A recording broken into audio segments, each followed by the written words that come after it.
যারা আওয়ামী লীগ করেন, বিএনপি করেন, জাতীয় পার্টি করেন এবং অন্যান্য দল করেন, এবং যারা নিজেকে নিরপেক্ষ দাবি করেন, কোনো দলের সাথী নাই বলে দাবি করেন, তাদের জন্যই আজকের এই আলোচনা, তাদের জন্যই আজকের এই ভিডিও। কেননা এটা মুসলিম সংখ্যাগরিষ্ঠ দেশ। এই দেশে যতগুলো দল রয়েছে প্রত্যেক দলের সংখ্যাগরিষ্ঠ লোক হলো মুসলিম। তাই মুসলিম ভাইদের সংশোধনের উদ্দেশ্য মুমিনের ভাই হিসেবে, মুসলিমের ভাই হিসেবে ভালোবাসার জায়গা থেকে, মুহাব্বতের জায়গা থেকে আজকের এই সংশোধনমূলক আলোচনা করব ইনশাআল্লাহ। আমি একটি হাদিস থেকে আলোচনা করব, যে হাদিসটি তিরমিজিতে, আল হাকিম ও আহমদে আসছে। হাদিসটিকে বলা হয় হারিসুল আশআরি। হাদিসটি অত্যন্ত গুরুত্বপূর্ণ একটি হাদিস। আল্লাহ রসুল সাল্লাল্লাহু আলাইহি ওয়াসাল্লাম বলেন, আমি তোমাদেরকে 5টি কাজের নির্দেশ দিচ্ছি, যে 5টি কাজের নির্দেশ দিয়েছেন স্বয়ং আল্লাহ রাব্বুল আলামিন। সে 5টি কাজ কি? সে 5টি কাজ হলো, 1 নম্বর আল জামাত, অর্থাৎ জামাতবদ্ধ হবে, সঙ্গবদ্ধ হবে, দলবদ্ধভাবে জীবনযাপন করবে। কেন? আল্লাহ রাব্বুল আলামিন পবিত্র কালামে হাকিমে বলেছেন, ওয়া'তাসিমু বিহাবলিল্লাহি জামিআ ওয়া লা তাফাররাকু, তোমরা ঐক্যবদ্ধভাবে আমার ইসলামকে, দ্বীনকে আঁকড়ে ধরো এবং একে অপরে বিচ্ছিন্ন হয়েও না। অর্থাৎ ঐক্যবদ্ধভাবে, দলবদ্ধভাবে দ্বীন ইসলামকে আঁকড়ে ধরতে বলছেন এবং একাকী বিচ্ছিন্ন হতে নিষেধ করছেন। এই আয়াত দ্বারাও প্রমাণিত যে মুসলিম যারা, মুমিন দাবি করেন যারা, তাদেরকে ঐক্যবদ্ধ জীবনযাপন করা ঈমানের অপরিহার্য দাবি। সঙ্গবদ্ধ জীবনযাপন করা ঈমানের অপরিহার্য দাবি। এজন্যই আল্লাহ রসুল বলেছেন, 1 নম্বর তোমাদের প্রতি যে নির্দেশ সেটা হলো আল জামাত, তোমরা জামাতবদ্ধ হবে। 2 নম্বর আস-সামিউই, নেতার কথা শুনবে। অর্থাৎ দলবদ্ধ জীবনযাপন করলে অবশ্যই নেতা নির্বাচন করতে হয়, আমির নির্বাচন করতে হয়। আল্লাহ রসুল বলেছেন, তোমরা যদি 3 জন ব্যক্তি একত্র হও, সেখানে একজন আমির নিযুক্ত করো, নেতা বানিয়ে নাও, এবং সেই নেতা কথা মনোযোগ দিয়ে শুনতে হবে। যেহেতু আমরা দলবদ্ধ জীবনযাপন করব, সংঘবদ্ধ জীবনযাপনের গুরুত্ব সম্পর্কে আল্লাহ তাআলা বলছেন, আল্লাহ রসুল বলছেন, সেহেতু নেতা নির্বাচন করতে হবে এবং সেই নেতার কথাগুলো মনোযোগ দিয়ে শুনতে হবে। 3 নম্বর হলো আত, আনুগত্য করা, অর্থাৎ নেতার নির্দেশ মানতে হবে, নেতার আনুগত্য করতে হবে। কোন নেতার আনুগত্য করতে হবে? আল্লাহ রাব্বুল আলামিন পবিত্র কোরআনুল কারীমের মধ্যে বলেছেন, ইয়া আইয়ুহাল্লাযীনা আমানু আতিউল্লাহ ওয়া আতিউর রাসূল ওয়া উলিল আমরি মিনকুম, তোমরা আল্লাহর আনুগত্য করো, রাসূলের আনুগত্য করো এবং তোমাদের মধ্য থেকে সৎ যেই ব্যক্তি, সৎ নেতা, সৎ দায়িত্বশীল, সৎ লিডার, সেই নেতার আনুগত্য করো। অর্থাৎ নেতার কথাও শুনতে হবে, নেতার যা বলে সেটা মানতেও হবে, পালনও করতে হবে। এরপরে 4 নাম্বার যে নির্দেশ সেটা হলো ওয়াল হিজরত, তোমরা হিজরত করো। হিজরত অর্থ এক স্থান থেকে অন্য স্থান গমন করা, অর্থাৎ দারুল কুফর থেকে দারুল ইসলামে প্রবেশ করার নাম হলো হিজরত। এটাই মুফাসসিরিনে কেরামের সর্বোত্তম এবং সর্বশ্রেষ্ঠ ব্যাখ্যা। এর মানে হলো আল্লাহ রাব্বুল আলামিন যেই সমস্ত কাজে অপছন্দ করেন, যে সমস্ত কাজ না জায়েজ, সেই সমস্ত কাজ থেকে বিরত থেকে জায়েজ এবং আল্লাহর পছন্দনীয় কাজ করার নামই হলো হিজরত। এবার যাদের হারাম ভক্ষণ করা অভ্যাস, ওই ব্যক্তি হারাম ত্যাগ করে হালাল ভক্ষণ করা যদিও কষ্ট, যদি সে হারাম ত্যাগ করে হালালে চলে আসে, হালালভাবে উপার্জন করে, হালালভাবে ভক্ষণ করে, তাহলে সেটাই হলো হিজরত। এরপর 5 নম্বর বলা হয়েছে আল জিহাদু ফি সাবিলিল্লাহ, তোমরা আল্লাহর রাস্তায় জিহাদ করো, আল্লাহর রাস্তায় লড়াই করো, আল্লাহর রাস্তায় সংগ্রাম করো। কেন? কারণ দ্বীনটাকে প্রতিষ্ঠিত করার জন্য, দ্বীনটাকে বিজয়ী করার জন্য।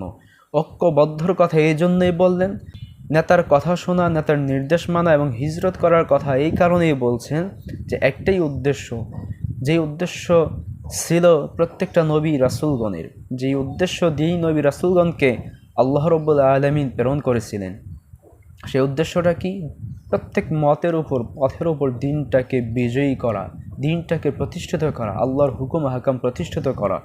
আল্লাহ রাব্বুল আলামিন কোরআনুল কারীমের মধ্যে বলেছেন, হুয়াল্লাযী আরসালা রাসূলাহু বিল হুদা ওয়া দীনিল হাক্কি লিইযহিরাহু আলাদ দীনি কুল্লি ওয়ালাউ কারিহাল মুশরিকুন। আল্লাহ রাব্বুল আলামিন রসুলকে প্রেরণ করেছিলেন দ্বীনে হক সহ এই জন্য যেন লিইযহিরাহু আলা দ্বীনি কুল্লি, সমস্ত দিনের উপর, সমস্ত মতের পথের উপর দ্বীন ইসলামকে বিজয়ী করে। তাতে যদি ওয়ালাউ কারিহাল মুশরিকুন, মুশরিকরা অসন্তুষ্ট হয়, মুশরিকরা অপছন্দ করে। এবার দেখুন আমাদের সমাজে অনেক আছে যারা দ্বীন ইসলাম বিজয়ী হোক এটা চায় না, যারা দ্বীন ইসলাম প্রতিষ্ঠার লক্ষ্যে যারা সংগ্রাম করে, প্রচেষ্টা করে, তাদেরকে তারা পছন্দ করে না এবং এই পথ দমিয়ে রাখার চেষ্টা করে। এই সমস্ত লোক অনেক রয়েছে। তো যারা এই কাজ করে আল্লাহ রাব্বুল আলামিন বলছেন তারা হলো মুশরিকদের অন্তর্ভুক্ত, কারণ মুশরিকরা দ্বীন ইসলাম বিজয়ী হোক এটা চায় না। মুশরিকদের অপছন্দনীয় কাজ হলো দ্বীন ইসলাম যেন বিজয়ী না হয়, প্রতিষ্ঠিত না হয়। যারা মুসলিম হয়েও এটা করবে তারা মুশরিকদের কাতারে সীমাবদ্ধ হবে ইনশাআল্লাহ। এরপরে আল্লাহ রাসূল সাল্লাল্লাহু আলাইহি ওয়াসাল্লাম যেই কথাটা বলেছেন অত্যন্ত গুরুত্বপূর্ণ কথা। 5টি কাজের নির্দেশ দিলেন, 5টি কাজের নির্দেশ দেওয়ার পরে যেই কথাটা বললেন এই কথাটা অত্যন্ত গুরুত্বপূর্ণ। সেই কথাটা কি?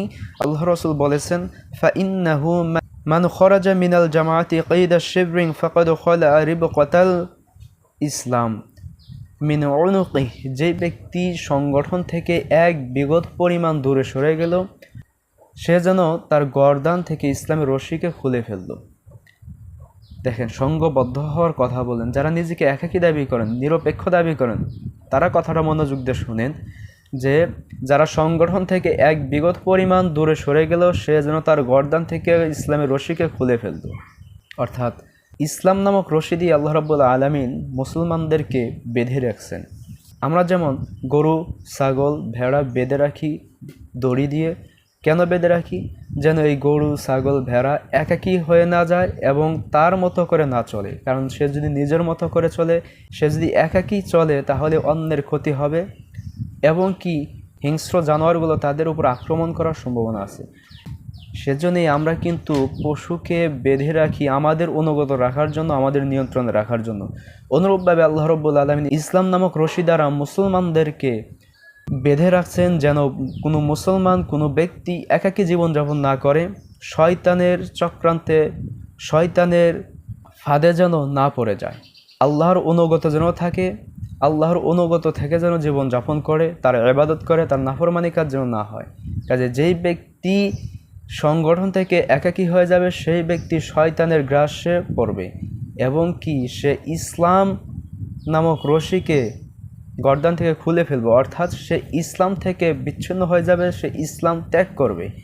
এরপরে বলা হয়েছে ইল্লা আইয়ারজিউ, এরপরে যদি সে আবার সংগঠনে প্রত্যাবর্তন করে, সংগঠনে ফিরে আসে, দ্বীন ইসলাম বিজয়ের জন্য, ইসলামী আন্দোলন করার জন্য ফিরে আসে, তবে সেটা স্বতন্ত্র ব্যাপার। আল্লাহ রাব্বুল আলামিন তাকে চাইলে ক্ষমা করতেও পারেন, নাও করতে পারেন।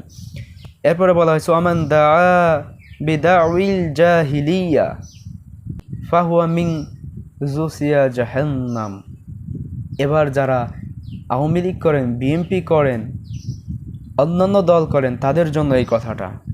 আল্লাহ রাসূল সাল্লাল্লাহু আলাইহি ওয়াসাল্লাম বলেছেন যেই ব্যক্তি জাহিলিয়াতের দিকে মানুষদেরকে ডাকলো, জাহিলিয়াতের দিকে মানুষদেরকে আহ্বান করলো, সেই ব্যক্তি জাহান্নামী। জাহিলিয়াত কি?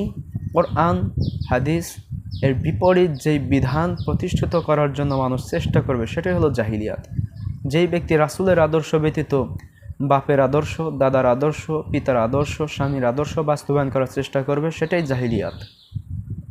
এই জাহিলিয়াতের দিকে যেই ডাকবে সেটাই হলো জাহান্নামী, সেই হবে জাহান্নামী। যে এই ডাকে সাড়া দেবে সেও জাহান্নামী। সুপ্রিয় বন্ধুগণ, এবার আওয়ামী লীগ যারা করেন তারা একটু বিবেচনা করেন, আপনি যেই দলটা করতেছেন আপনি কার দিকে ডাকেন? আপনি কার দিকে ডাকার কথা আল্লাহ রাব্বুল আলামিন বললেন, আপনি ডাকছেন কার দিকে? বিএনপি যারা করেন তারা একটু বিবেচনা করেন, একটু আত্মসমালোচনা করেন, আপনি আসলেই সত্যিকার অর্থে কোন নেতার দিকে ডাকছেন, কোন নেতার আদর্শের দিকে ডাকছেন? এই নেতা কি আপনাকে জান্নাতে নিতে পারবে? এই নেতা কি আপনাকে জান্নাতের পথ দেখাতে পারবে? এই নেতা কি আপনাকে জাহান্নাম থেকে বিরত রাখতে পারবে? কখনোই না। জাহান্নাম থেকে বিরত রাখা, জান্নাতের পথ দেখাবে একমাত্র কোরআন এবং সুন্নাহ। এই জন্য কোরআন এবং সুন্নাহর পথ যেটা সেদিকে আমাদের ডাকতে হবে। দিন বিজয়ের আন্দোলন আমাদের করতে হবে, দিন বিজয়ের আন্দোলনে আমাদেরকে ঐক্যবদ্ধ হয়ে কাজ করতে হবে। সুপ্রিয় বন্ধুগণ, এরপরে আল্লাহ রাসূল সাল্লাল্লাহু আলাইহি ওয়াসাল্লামকে সাহাবায়ে আজমিন জিজ্ঞেস করলেন, ক্বালু ইয়া রাসূলুল্লাহ, হে আল্লাহর রাসূল, ওয়া ইন সামা ওয়া সাল্লা, যেই ব্যক্তি সংগঠন থেকে বের হয়ে গেল এবং মানুষদেরকে জাহিলিয়াতের দিকে ডাকলো, সে যদি নামাজ পড়ে, সে যদি রোজাও রাখে, তারপরেও কি সে জাহান্নামী? তারপরেও কি সে ইসলাম থেকে ত্যাগ করবে? আল্লাহ রাসূল জবাব দিলেন, ওয়া ইন সামা ওয়া সাল্লা, যদি সে নামাজও পড়ে, যদি সে রোজাও রাখে, ওয়া জাআমা আন্নাহু মুসলিম, এবং বুক ফুলিয়ে গর্বের সহিত অহংকারের সহিত বলে আমি মুসলিম। কথাটা একটু ভালো করে বুঝেন। যেই ব্যক্তি ইসলামী আন্দোলনের বিপক্ষে অবস্থান নিল, যেই ব্যক্তি ইসলামী আন্দোলন থেকে দূরে সরে গেল, যেই ব্যক্তি ইসলামী আন্দোলনকে, ইসলামী সংগঠনগুলোকে দমিয়ে রাখার চেষ্টা করলো এবং সংগঠন থেকে বের হয়ে গেল, নিজেকে একাকী দাবি করলো, ওই ব্যক্তির সম্পর্কে বলা হয়েছে সে যদি নামাজও পড়ে, রোজাও রাখে, তারপরেও কি সে ইসলাম থেকে ত্যাগ করলো? তারপরেও কি সে জাহান্নামী? আল্লাহ রাসূল বললেন, সে যদি নামাজও পড়ে, সে যদি রোজাও রাখে এবং যদি নিজেকে বুক ফুলিয়ে দাবি করে যে আমি মুসলিম, তারপরেও সে জাহান্নামী, তারপরে সে ইসলাম থেকে বের হয়ে গেল, খারিজ হয়ে গেল। সুপ্রিয় বন্ধুগণ, তাহলে আমরা এই হাদিসের কথার আলোকে যারা ইসলামী সংগঠন ব্যতীত অন্য কোনো সংগঠন করি, আমাদের অবস্থান কি হবে একটু বিবেচনা করুন। আমরা নামাজ পড়লে, রোজা রাখলে কি আমরা মুমিন হতে পারবো? না। দেখুন, একটু বাংলাদেশের দিকে নয়, সারা বিশ্বের দিকে তাকিয়ে দেখুন যে আজকে আমরা মুসলিম, আমাদের কি একটা অবস্থা। আজকে আমরা ঐক্যবদ্ধ নেই, আজকে আমরা আমাদের মধ্যে বিচ্ছিন্ন হয়ে গেছি।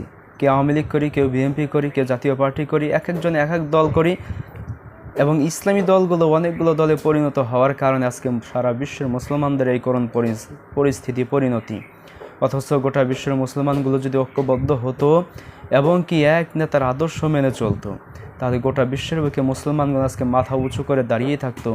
মাত্র 1 থেকে 1.5 কোটি ইহুদিদের সাহস তো দূরের কথা, গোটা বিশ্বের সমস্ত অমুসলিমগুলো ঐক্যবদ্ধ হয়ে মুসলমানদের চোখের উপর চোখ রাঙিয়ে কথা বলার সাহস পেত না।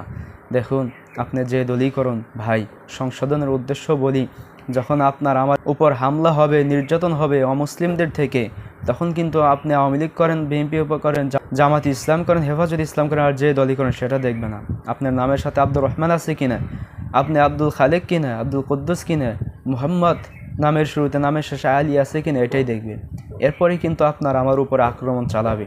যেমন আমরা দেখছি ভারতের বুকে এক দোকানে ভারতে যে সমস্ত মানুষদের উপর নির্যাতন চালিয়েছে এবং কি দোকানের নাম দেখতেছে যে আলী এবং মুহাম্মদ নামের আগে এবং পরে লেখা, সেই দোকানেই হামলা চালাচ্ছে, সেই দোকানই ভেঙে দিচ্ছে। সেই জন্য অনুরোধ করব ভাই, দিন ইসলামকে বিজয়ী করার লক্ষ্যে এক এক দলে পরিণত না হয়ে ইসলামী সংগঠনগুলোতে ঐক্যবদ্ধ হয়ে দিন বিজয়ের লক্ষ্যে কাজ করি এবং দিন ইসলামকে সারা বিশ্বের সমস্ত মতের পথের উপর বিজয়ী করে মুসলিম জাতি হিসেবে সবার উপরে মাথা রেখে বিশ্বকে নিয়ন্ত্রণ করার চেষ্টা করি। আল্লাহ রাব্বুল আলামিন আমাদের সকলকে সেই তৌফিক দান করুক। আসসালামু আলাইকুম ওয়া রাহমাতুল্লাহ।